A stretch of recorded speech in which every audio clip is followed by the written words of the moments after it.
celebrated was not a feast day. For the Christians, the first and only feast day was Easter, the day that Jesus rose. They celebrated it once a week on Sunday, and they celebrated it once a year. That was the only feast day. Then what happened is persecutions came and people began to be martyred, killed for Christ. So now the second group of feast days were martyrs' anniversaries. In different regions, they would remember the anniversary of the day that their friend gave his or her life for Christ.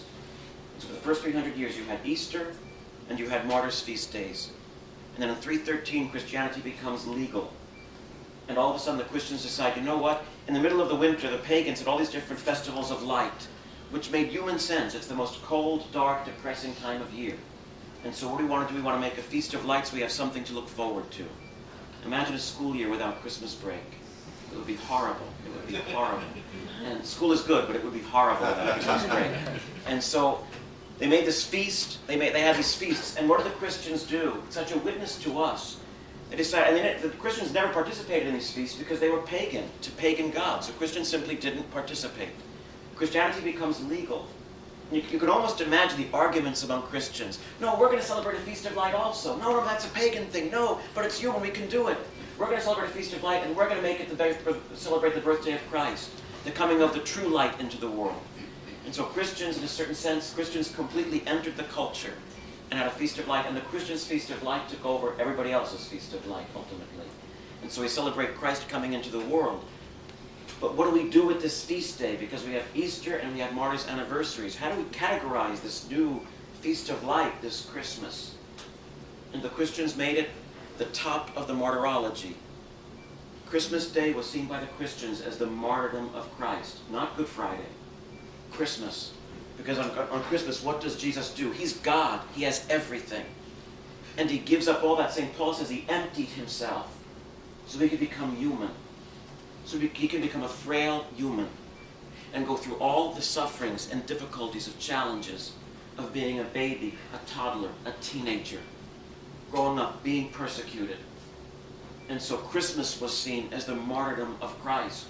And that's why the day after Christmas, we don't know that Jesus was born on December 25th. We just took over that festival of light. And we're not exactly sure what day of the year St. Stephen was martyred. It happened so early. And so what did we do?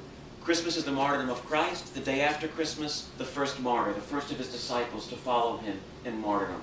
That's why it can seem so strange, a martyr the day after Christmas.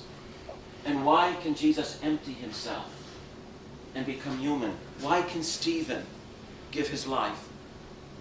Into your hands I commend my spirit. Jesus can empty himself of divinity and become human because he trusts the Father. The Father can be trusted. The Father can be trusted. If it's possible, Father, let this cup pass from me, but not my will, but your will. The Father can be trusted. And Stephen, preaching, when they start throwing the stones, he could have said, no, I'm just kidding. These crazy Christians, I'm just crazy, please. But no, he allows it because Jesus can be trusted. Jesus can be trusted. The Father can be trusted. Into your hands I commend my spirit. And his beautiful opening prayer of the Feast of St. Stephen. For we celebrate the heavenly birthday of a man who knew how to pray even for his persecutors. Again, Christmas, like Easter, has an octave. It's 8 days. I forgot to pray the Gloria. I'm sorry, I was supposed to pray the Gloria because it's still supposed to be Christmas. It's 8 days. So every day of the next 8 days is still Christmas, even though we have these little feast days in there. Tomorrow is St. John's feast day.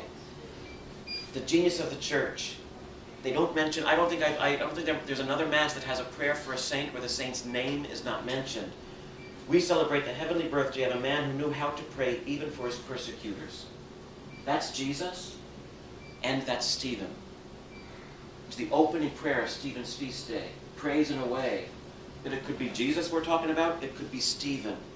But it doesn't matter because they're one. They're one. In Jesus Christ, Stephen understood the Father can be trusted. The Father can be trusted. And so at this Mass, all of us commend our spirits to the Father because the Father is good. And we commend especially, we offer this Mass for Frank to the Father because the Father can be trusted. The Father is good.